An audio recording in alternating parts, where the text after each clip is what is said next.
Сәлеметсіздер ме, құрметті көрермендер және оқушылар. Біздің Мейрам киностудиясы YouTube каналын тек қана Қазақстанда емес, Моңғолияда және Қырғызстанның көрермендері өте көп көреді.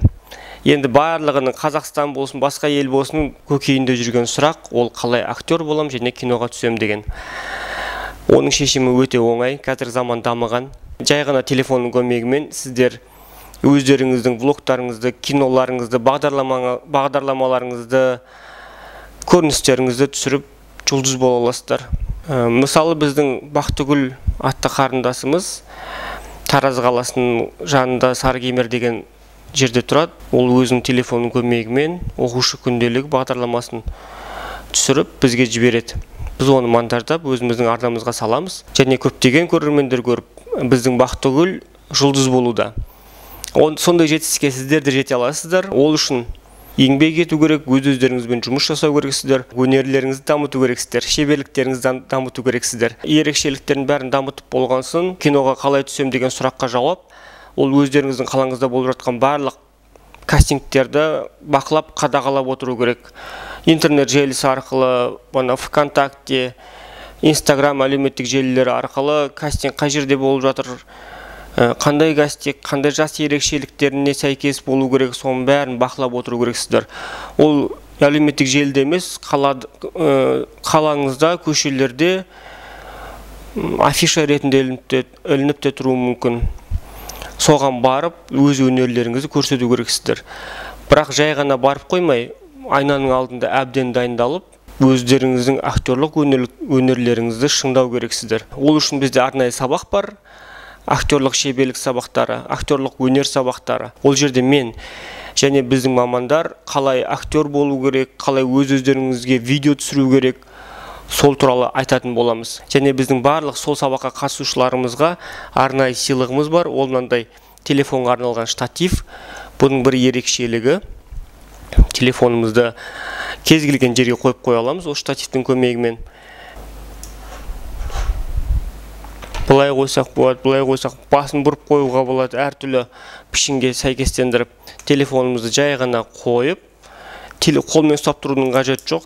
Кез келген көрінісімізді, вайнымызды, влогымызды қойып өз-өзімізді түсіріп, эфирге шыға аламыз. Сабақтарды алып болғасын, үй жұмыстарын біздің компанияға, киностудияға жібересіздер.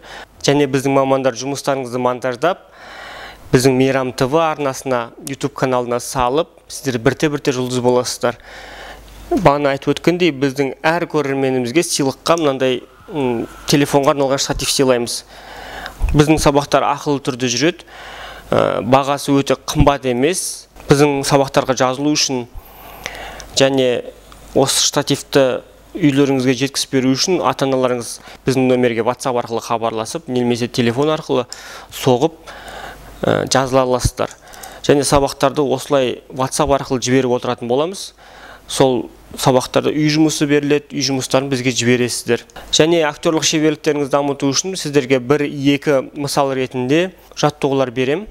Ол эмоциялармен жұмыс жасау керек, дұрыс сөйлеу жаттығуларын жасау керек.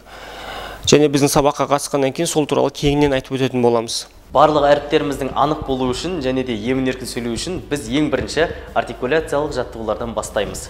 Бірінші жаттығуымыз ауызды айқара ашып, тілдің үшкір тілді алға қарай созып, 10-15 секунд ұстап тұру. Ол міне былай жасалады.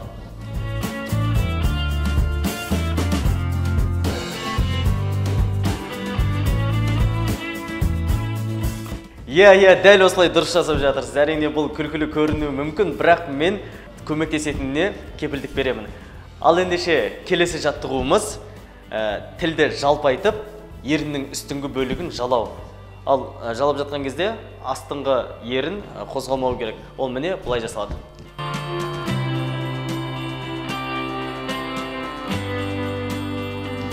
Кері қарай.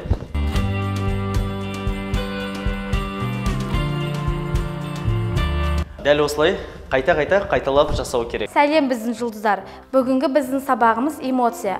Эмоция келесідей түрлерге бөлінеді.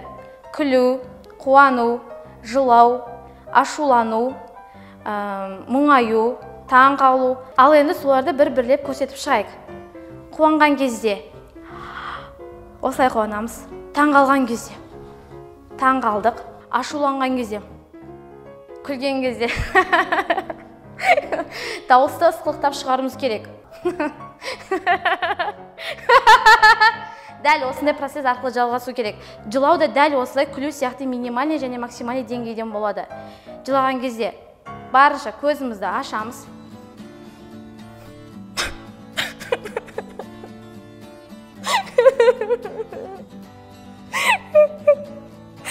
Деген дәл осылай көрсетуге болады. Қазіргі таңда біздің киностудия 2014 жылдан бері жұмыс жасап келеді. Осы сәтке дейін мыңдаған баланы үйретіп, киноға түсіріп, үлкен жетістіктерге жеткізіп жатырмыз. Және сіздер де сондай жетістікке жетулеріңізге мен сенемін.